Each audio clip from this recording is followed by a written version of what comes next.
Sunday സാലോമിലേക്ക് സ്വാഗതം. ഞാൻ Jose John Mallikassery. ഇന്ത്യയും പാകിസ്ഥാനും തമ്മിലുള്ള ടെൻഷൻ അതിൻ്റെ മാക്സിമത്തിൽ നിൽക്കുന്നു. ബോയിലിംഗ് പോയിന്റ് എന്നാണ് യുണൈറ്റഡ് നേഷൻസിൻ്റെ ചീഫ് പറയുന്നത്. ആ ബോയിലിംഗ് പോയിന്റിൽ നിൽക്കുന്ന ഇന്ത്യ പാകിസ്ഥാൻ പ്രശ്നത്തിലേക്ക് മീഡിയേറ്റ് ചെയ്യുവാൻ എത്തുന്ന ചില രസകരമായ ആളുകളെ കാണാൻ ആണ് ഞാൻ ഈ ദിവസം ആദ്യം ഉപയോഗിക്കുന്നത്. അതിലാദ്യത്തെ മീഡിയേറ്ററായിട്ട് പ്രത്യക്ഷപ്പെടാൻ ശ്രമിക്കുന്നത് ഇറാനാണ്.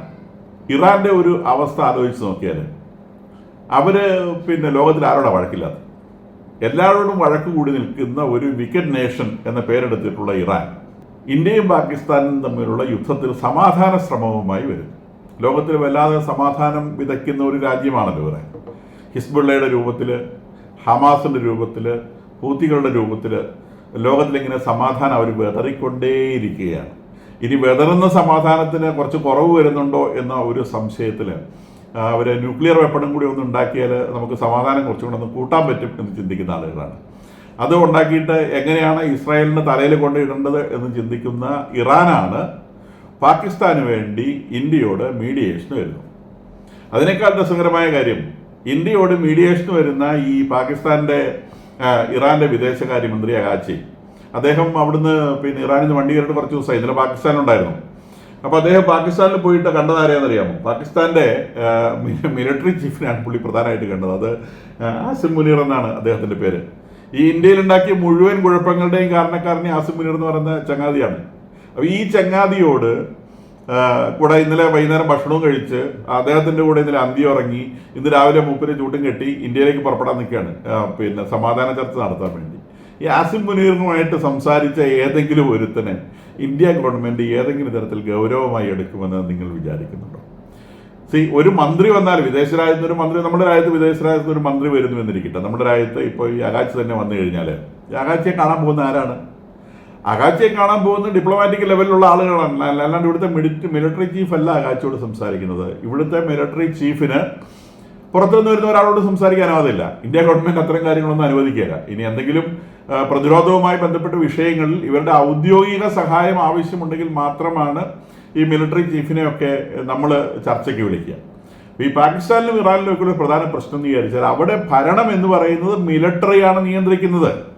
ഇറാനിലെ ഭരണം നിയന്ത്രിക്കുന്നത് ഖമനേയിയാണ്. ഖമനേയിയുടെ കയ്യിലാണ് അവിടുത്തെ പട്ടാളം. എന്ന് പറഞ്ഞാൽ ഖമനേയി വേട്ടപ്പട്ടികളെ പോലത്തെ പട്ടാളത്തെ ഉപയോഗിച്ച് കൊണ്ട് അവിടുത്തെ ഇലക്റ്റഡ് ഗവൺമെൻറ്, ഡെമോക്രാറ്റിക്കലി എന്നൊക്കെ വേണം പേരിന് പറയാം, ഡെമോക്രാറ്റിക്കലി ഇലക്റ്റഡ് ആയിട്ടുള്ള ഗവൺമെൻറ്റിനെ നിയന്ത്രിക്കുന്നത് പട്ടാളത്തെ ഉപയോഗിച്ചാണ്. ഇറാനിലെ പ്രസിഡന്റിനായിക്കോട്ടെ, വിദേശമന്ത്രിക്കായിക്കോട്ടെ, വിദേശകാര്യമന്ത്രിക്കായിക്കോട്ടെ, അവർക്കിങ്ങനെ ലോകം മുഴുവൻ നടന്ന് വർത്താനം പറയാൻ മാത്രമേ കാര്യമുള്ളൂ. ഇറാനിൽ എന്ത് നടക്കണമെന്ന് നിശ്ചയിക്കുന്നത് ഖമനേയിയാണ്. ഖമനേയിയുടെ കയ്യിലാണ് പട്ടാളമുള്ളത്. അതായത് ഇറാനിൽ എന്ത് നടക്കണം എന്ന് നിശ്ചയിക്കുന്നത് ഖമനേയിയും പട്ടാളവുമാണ് നിയന്ത്രിക്കുന്നത്. പാകിസ്ഥാനിൽ പട്ടാളം മാത്രമാണ് തീരുമാനിക്കുന്നത്. പാകിസ്ഥാനിൽ പ്രസിഡന്റ് ഉണ്ടായിക്കൊള്ളട്ടെ, പ്രധാനമന്ത്രി ഉണ്ടായിക്കൊള്ളട്ടെ, അവർക്ക് ഭരിക്കാനൊക്കെ പറ്റും. പട്ടാളം അനുവദിച്ചാൽ മാത്രമേ അവർ ഭരിക്കുള്ളൂ. പട്ടാളം അനുവദിക്കുന്ന, പട്ടാളം പറയുന്ന കാര്യങ്ങൾ മാത്രം ചെയ്യുവാനുള്ള അവകാശമേ ഈ പറഞ്ഞ യോഗ്യന്മാർക്കൊക്കെ ഉള്ളൂ. അതുകൊണ്ടാണ് ഈ പ്രശ്നം, ഇന്ത്യയുമായുള്ള പ്രശ്നം എങ്ങനെ കൈകാര്യം ചെയ്യണമെന്ന് ആത്യന്തികമായി തീരുമാനിക്കുന്നത് പാകിസ്ഥാൻ പട്ടാളമാണ്, അല്ലാതെ അവിടുത്തെ ഭരണകൂടമല്ല. ഭരണകൂടം എന്ന് പറഞ്ഞ് പ്രത്യക്ഷപ്പെടുന്ന പ്രധാനമന്ത്രിക്കോ അല്ലെങ്കിൽ പ്രസിഡന്റിനോ അവിടെ അങ്ങനെയുള്ള രാഷ്ട്രീയ പാർട്ടികൾക്കോ ഒന്നും ആത്യന്തികമായുള്ള വാക്ക് പറയാനുള്ള അവകാശമില്ല എന്നുള്ളതിൻ്റെ സൂചനയാണ് ഈ ആസിം മുനീറുമായിട്ട് സംസാരിച്ചിട്ട് ഇനി അഗാച്ചി ആസിം മുനീറിൻ്റെ ഒരു ഏജൻ്റായിട്ട് ഇന്ത്യയിലേക്ക് വരുന്നതിൽ നമുക്ക് മനസ്സിലാവണം. ഇന്ത്യ അദ്ദേഹത്തിന് കിട്ടുന്ന റിസപ്ഷൻ എന്താണെന്ന് നമുക്ക് ഊഹിക്കാവുന്ന ഡിപ്ലോമസിയുടെ ABCD അറിയാത്ത ഇത്തരം ആളുകളാണ് മീഡിയേറ്റേഴ്സായിട്ട് പ്രത്യക്ഷപ്പെടുന്നത് എന്ന് പറഞ്ഞു കഴിഞ്ഞാൽ അതിൽ കൂടുതൽ പരിഹാസ്യമായിട്ടൊന്നുണ്ട്. ഒരു രാജ്യം എന്ന നിലയിൽ ഇറാനേക്കാളും പാകിസ്ഥാനേക്കാളും ഒക്കെ ഒത്തിരി മേലെ നിൽക്കുന്ന ഒരു രാജ്യമാണ് ഇന്ത്യ. നമ്മൾ അവർ നമ്മുടെ അടുത്തൊരു മീഡിയേഷൻ വരുമ്പോൾ ഒരു സുഹൃത്ത് എന്ന നിലയിൽ നമ്മൾ അവരെ സ്വീകരിക്കും. പക്ഷെ അവർ ഡീസൻ്റ് ആയിട്ടുള്ള ഡിപ്ലോമാറ്റിക് ചാനലിലൂടെ വരണം. അല്ലാണ്ട് ആസിം മുനീറിനെ കണ്ടിട്ട് അവൻ്റെ അടുക്കളയിൽ പോയി ചോറുണ്ട്, അവൻ്റെ കൂടെ കിടന്നുറങ്ങി, അവൻ്റെ കൂടെ ഉല്ലാസയാത്ര നടത്തിയിട്ട് ഇവിടേക്ക് വരുന്ന ഒരു വിദേശകാര്യമന്ത്രിയെ, അതും നമ്മളുടെ രാജ്യവുമായി തട്ടിച്ച് നോക്കുമ്പോൾ എത്രയോ സ്റ്റാറ്റസിൽ താഴെയുള്ള ഒരു രാജ്യത്ത് വരുന്ന ഒരു വിദേശകാര്യമന്ത്രിയെ നമ്മൾ ഏത് തരത്തിൽ സ്വീകരിക്കുമെന്ന് ഊഹിക്കാനുള്ള വിവരം പോലും ഈ അഗാച്ചിക്ക് ഇല്ലാതായി പോയി എന്നുള്ളത് സങ്കടകരമായ കാര്യമാണ്. അപ്പോൾ അതാണ് ഇദ്ദേഹമാണ് ഒന്നാമതായിട്ട് ഇവിടെ പിന്നെ നമ്മളുടെ ഇവിടെ മീഡിയേഷന് ഇടിച്ചു കയറി മീഡിയേഷൻ എന്ന് പറഞ്ഞുകൊണ്ട് വരുന്നതാണ്. നമ്മൾ അദ്ദേഹത്തെ മീഡിയേഷൻ ക്ഷണിച്ചിട്ടൊന്നുമില്ല.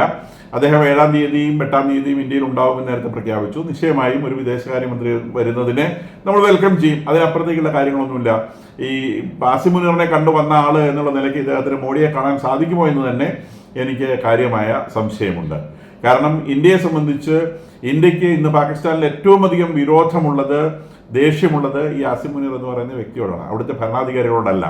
ഈ പിന്നെ ഭൂട്ടോയുടെ കൊച്ചുമോനൊക്കെ അവിടെ ഇരുന്നുകൊണ്ട് നമ്മളെ ബോംബിട്ട് തകർത്ത് കളയും, ഇന്നലെയും ഒക്കെ ആണോ ഭീഷണി മുഴക്കുന്ന അവിടുത്തെ വിദേശകാര്യമന്ത്രി, മറ്റ് പല രാജ്യങ്ങളിലെ അംബാസഡർമാർ, ഇവരൊക്കെ നമുക്കെതിരെ ആണവായുധം പ്രയോഗിക്കും എന്ന് പറഞ്ഞ് ഒച്ചയുണ്ടാക്കുന്നുണ്ട്. നമുക്ക് അവരോടൊന്നും യാതൊരു ദേഷ്യം തോന്നാൻ സാധ്യതയില്ല. അപ്പം സൂര്യനെ നോക്കി കുരയ്ക്കുന്ന പട്ടിയോട് സൂര്യൻ എന്ത് ചെയ്യാൻ പറ്റും? അത് അവിടെ കിടന്ന് കുരയ്ക്കട്ടെ എന്ന് വിചാരിക്കും. അതിനപ്പുറത്തേക്കൊന്നും തോന്നില്ല. നേരെ മറിച്ച് ആസിം മുനീർ അതല്ല. നമ്മുടെ രാജ്യത്ത് കടന്ന് 26 നിരപരാധികൾ, നമ്മുടെ 26 പൗരന്മാരെയും നമ്മുടെ രാജ്യത്ത് ഗസ്റ്റായി വന്ന 2 നേപ്പാൾ സ്വദേശികളെയും അങ്ങനെ മൊത്തം 28 പേരെ വെടിവെച്ച് കൊന്ന, മതം ചോദിച്ച് വെടിവെച്ച് കൊന്ന ദുഷ്ടനായ മനുഷ്യനാണ്. ഹിന്ദുസ്ഥാൻ നശിക്കണം എന്ന് ചിന്തിക്കുന്ന മനുഷ്യനാണ്. ആ മനുഷ്യനോട് ചർച്ച ചെയ്തിട്ട് വരുന്ന അഗാച്ചിയെ സംബന്ധിച്ച് അദ്ദേഹം ആ ചർച്ചയിൽ തന്നെ ഒരു മീഡിയേറ്റർ എന്ന നിലയിലുള്ള അദ്ദേഹത്തിൻ്റെ എല്ലാ മുഖം മൂടിയും പൊളിഞ്ഞു വീണു എന്നുള്ളതാണ് വാസ്തവം. ഇനി രണ്ടാമത് ഇവിടെ മീഡിയേഷൻ ഓഫർ ചെയ്തു വരുന്നത് റഷ്യയാണ്. ഈ പെഹൽഗാം പ്രശ്നം ഉണ്ടായതിനു ശേഷം ഇന്ത്യയെ ആദ്യം വിളിച്ചത് റഷ്യയാണ്. അപ്പോൾ നമ്മൾ നകന്നു പോകുന്നു, അല്ലെങ്കിൽ നമ്മൾ റഷ്യയിൽ നകന്നു പോകുന്നു എന്നുള്ള ഒരു ഫാക്റ്റാണ്.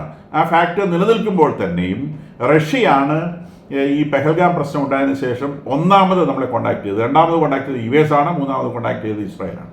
മറ്റ് ധാരാളം രാജ്യങ്ങൾ, ലോകത്തിലുള്ള ഏതാണ്ട് മുഴുവൻ രാജ്യങ്ങളും തന്നെ ഇന്ത്യയുമായി ഈ വിഷയത്തിൽ സംസാരിക്കുകയും നമ്മളുടെ ഭാഗത്തെ ശരി അവർ അംഗീകരിക്കുകയും ചെയ്തിട്ടുണ്ട് എന്നുള്ളതൊരു വസ്തുതയാണ്. അപ്പം ഈ ആദ്യം ഇന്ത്യയോട് സംസാരിച്ച റഷ്യ, അവരും മീഡിയേഷൻ ഓഫർ ചെയ്യുന്നുണ്ട്. റഷ്യയുടെ സ്ഥിതി എന്താണ്? റഷ്യ എത്ര നാളായി യുക്രൈനുമായിട്ട് യുദ്ധത്തിലുണ്ട്? കൊച്ചു രാജ്യവുമായിട്ട്. ആ രാജ്യത്തിന് 25% ഇന്ന് കൈയടക്കി വെച്ചിരിക്കുകയാണ് റഷ്യ. അതിന് ക്രീമിയ എന്ന് പറയുന്ന വളരെ പ്രധാനപ്പെട്ട ഒരു പ്രദേശം റഷ്യയുടെ കയ്യിലാണ്. ക്രീമിയ കൂടാതെ വേറെയും പ്രദേശങ്ങൾ റഷ്യ കൈയടക്കുക. അങ്ങനെ 25% മറ്റൊരു രാജ്യത്തിൻ്റെത് പിടിച്ചെടുത്ത് വെക്കുകയും യുദ്ധത്തിൽ പിടിച്ചെടുത്ത് വെക്കുകയും ആ രാജ്യവുമായി ഇപ്പോഴും യുദ്ധം ചെയ്തുകൊണ്ടിരിക്കുകയും ചെയ്യുന്ന റഷ്യയാണ് ഇവിടെ ഇന്ത്യയും പാകിസ്ഥാനും തമ്മിലുള്ള യുദ്ധത്തിലെ മീഡിയേഷന് വരാം എന്ന് പറയുന്നത്. റഷ്യയെ സംബന്ധിച്ച് താല്പര്യങ്ങളുണ്ട്. ഇന്ത്യക്കും ഇപ്പോൾ അവർ പാകിസ്ഥാനും ആയുധങ്ങൾ വിൽക്കുന്നുണ്ട്. നേരത്തെ ഇന്ത്യക്ക് മാത്രമായിരുന്നു ആയുധങ്ങൾ വിറ്റുകൊണ്ടിരുന്നത്. ഇന്ത്യ പ്രധാനമായും ഏറ്റവും കൂടുതൽ ആയുധങ്ങൾ, ഇന്ത്യയുടെ 80% ആയുധങ്ങൾ ഇന്ത്യ വാങ്ങിയിരുന്നത് റഷ്യയിൽ നിന്നാണ്. ഇപ്പോൾ നമ്മളത് കുറച്ച് ഫ്രാൻസിൽ നിന്ന് റാഫേൽ വിമാനങ്ങൾ വാങ്ങാനാണ്. അപ്പോൾ നമ്മുടെ പ്രീമിയം ഫൈറ്റ് ജെറ്റുകൾ ഇപ്പോൾ വരുന്നത് ഫ്രാൻസിൽ നിന്നാണ്. റാഫേൽ വിമാനങ്ങളാണ് പ്രീമിയം ഫൈറ്റ് ജെറ്റുകൾ. ഇനി അമേരിക്കയുടെ F-Series വിമാനങ്ങൾക്ക് നമ്മൾ ടെൻഡർ ഓർഡർ കൊടുത്തിട്ടുണ്ട്. അപ്പോൾ നമ്മൾ അമേരിക്കയിൽ നിന്നും ഫ്രാൻസിൽ നിന്നും ഒക്കെ വിമാനങ്ങൾ വാങ്ങാൻ തുടങ്ങിയതോടുകൂടി, അല്ലെങ്കിൽ പ്രൈമറി ജെറ്റ്സ് വാങ്ങാൻ പ്രൈമറി ഫൈറ്റർ ജെറ്റുകൾ വാങ്ങാൻ തുടങ്ങിയതോടുകൂടി റഷ്യയുടെ മിഗ് വിമാനങ്ങളോടുള്ള നമ്മുടെ താല്പര്യങ്ങൾ, കാരണം ഇവയുടെ മുമ്പിൽ അവ കോമ്പീറ്റൻ്റ് അല്ല എന്നതുകൊണ്ടാണ് നമ്മൾ റഷ്യൻ വിമാനങ്ങൾ ഒഴിവാക്കിയത്. അല്ലെങ്കിൽ ഏതെങ്കിലും ഒരു രാജ്യത്തോടുള്ള പ്രത്യേകത കൊണ്ടല്ല. നമ്മളെ സംബന്ധിച്ച് ഏറ്റവും സുപ്പീരിയർ ആയിട്ടുള്ള ഫൈറ്റർ ജെറ്റുകൾ വേണം. അപ്പോൾ ഏറ്റവും സുപ്പീരിയർ ആയിട്ടുള്ള ഫൈറ്റർ ജെറ്റുകൾ ഇന്ന് ഇന്ത്യയിലല്ല. പഴയ USSR അല്ല ഇപ്പോഴത്തെ റഷ്യ. പഴയ USSR ഇപ്പോഴത്തെ റഷ്യയും തമ്മിൽ കമ്പയർ ചെയ്യാൻ പറ്റില്ല. USSR പോയി. ഇപ്പോൾ റഷ്യ എന്ന് പറയുന്ന ഒരു സാധാരണ രാജ്യം മാത്രമാണ്. ചൈനയേക്കാൾ എത്രയോ താഴെയുള്ളൊരു രാജ്യം, ചൈനയുടെ ഒരു സബ്സിഡറി പോലെ പ്രവർത്തിക്കുന്ന ഒരു രാജ്യം. അപ്പോൾ നമുക്ക് ഈ ചൈനയുമായി പിടിച്ചു നിൽക്കേണ്ട ഇന്ത്യക്ക് ടെക്നോളജിക്കലി ചൈനയേക്കാൾ ഒത്തിരി പുറകിലുള്ള റഷ്യയിൽ നിന്ന് വിമാനങ്ങൾ വാങ്ങിയാൽ മതിയാവുകയില്ല, ടാങ്കുകൾ വാങ്ങിയാലും മതിയാവുകയില്ല. അപ്പോൾ ആ കച്ചവടം എങ്ങനെയെങ്കിലും കുറച്ചും കൂടി നന്നാക്കിയെടുക്കാൻ പറ്റുമോ? കാരണം റഷ്യയുടെ ഏറ്റവും പ്രധാനപ്പെട്ട കച്ചവടം ആയുധ കച്ചവടമാണ്.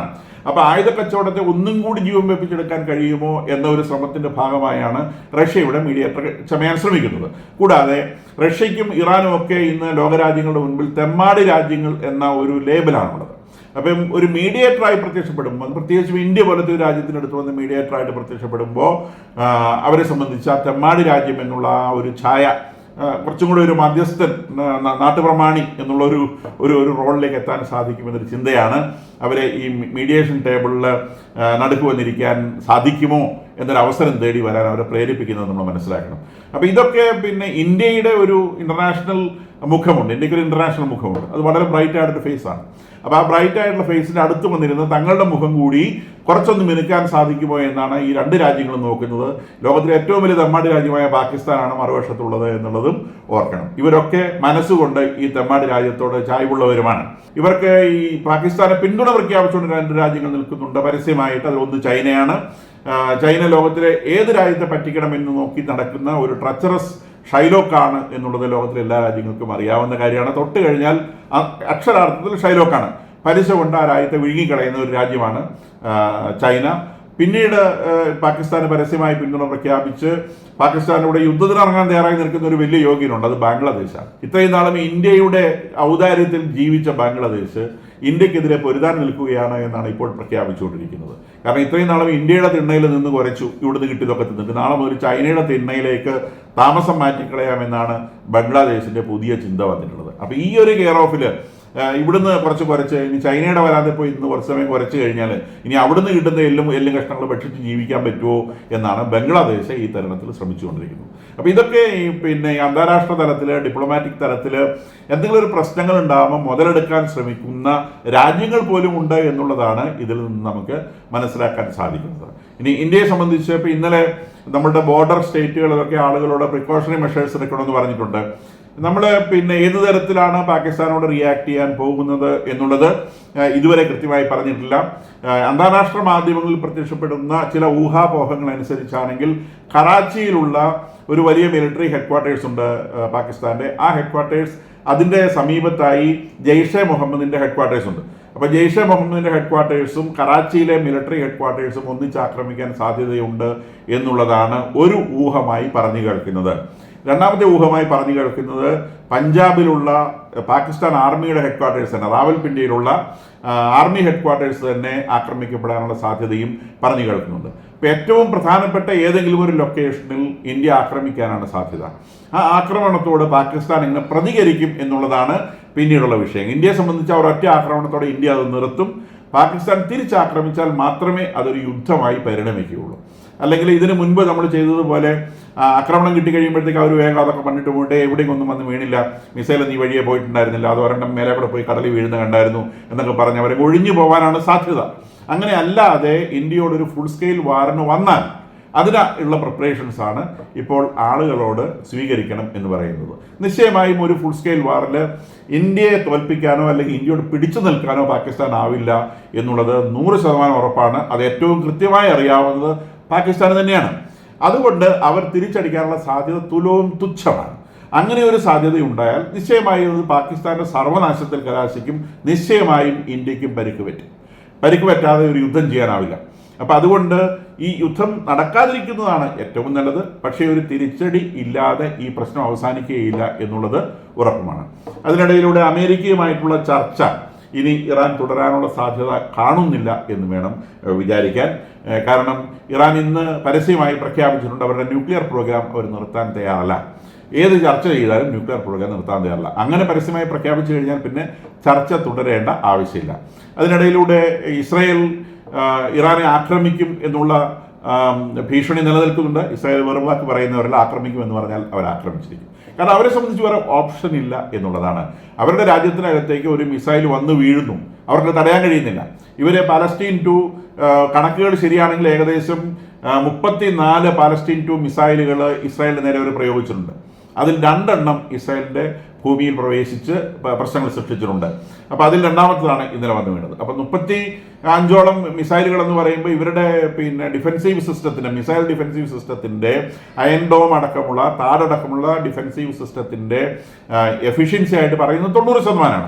90% എന്ന് പറഞ്ഞാൽ 10 മിസൈലുകളിൽ ഒരെണ്ണം ഉള്ളിൽ കിടക്കാനുള്ള സാധ്യതയുണ്ട്. ഇത് 35-ൽ 2 എണ്ണമാണ് ഉള്ളിൽ കടന്നിട്ടുള്ളത് എന്ന് പറഞ്ഞാൽ 10% താഴെയാണ് ഇതിനുള്ളിൽ കടന്നിട്ടുള്ളത്. അപ്പോൾ അവരുടെ ഡിഫെൻസീവ് സിസ്റ്റം അവർ കാൽക്കുലേറ്റ് ചെയ്തതിൽ തന്നെ പോകുന്നുണ്ടോ എന്നുള്ളതാണ് വാസ്തവം. 10% 90% സക്സസ് ആണ് പറയുന്നത്. 90% സക്സസ് ഉണ്ട്. സ്റ്റിൽ 2% അകത്ത് കിടക്കാൻ പറ്റും. വളരെ ലീത്തലായിട്ടുള്ള വെപ്പൺസ് ആണ്. ആ 2% അകത്ത് കടന്നാൽ തന്നെ വലിയ ഡാമേജ് സൃഷ്ടിക്കാൻ പറ്റും. അപ്പോൾ ഇവര് യാതൊരു പ്രകോപനവും ഇല്ലാതെ അല്ലെങ്കിൽ ആവശ്യമില്ലാതെ അവർക്ക് എപ്പോഴാണ് സമയം തോന്നുന്നത് ആ നേരത്തെ ഒരു മിസൈൽ അയക്കുന്ന ഒരു രാജ്യം. അത് ഇറാനിൽ നിന്ന് ഇത്തരം മിസൈലുകൾ അയച്ചാൽ ഇസ്രായേലിലേക്ക് എത്തില്ല, നേരെ മറിച്ച് യമനിൽ നിന്ന് അയച്ചാൽ എത്തും. അപ്പം ഇറാനെ അവിടെ കട്ട് ചെയ്യുക. കാരണം ഇറാനിൽ നിന്ന് പുറപ്പെട്ട് ഇത് യമനിൽ വന്നിട്ട് യമനിൽ നിന്ന് യാത്ര ചെയ്ത് ഇസ്രായേലിലേക്ക് വരികയാണ്. അപ്പോൾ ആ സാധനത്തിന് ഇറാനെ തകർത്താലേ ഇറാനിൽ നിന്ന് യമനിലേക്ക് ഈ സാധനം വരുന്നത് തടയാനാവും. അപ്പോൾ സ്വാഭാവികമായിട്ടും ഇറാനെ അവർക്ക് ആക്രമിക്കേണ്ടി വരും. അങ്ങനെ എന്ന് തലയിൽ ബോംബ് വീഴും എന്ന് കാത്തിരിക്കുന്ന വിദേശകാര്യമന്ത്രി അഗാച്ചിയാണ് ഒരു ഹെൽമറ്റും ഒക്കെ തലയിൽ വെച്ചുകൊണ്ട് ഇന്ത്യയിലെ സമാധാന ശ്രമത്തിന് വന്നത് എന്നുള്ളത് ഇന്നത്തെ ഏറ്റവും വലിയ ഫലിതമായി എനിക്ക് തോന്നുന്നു.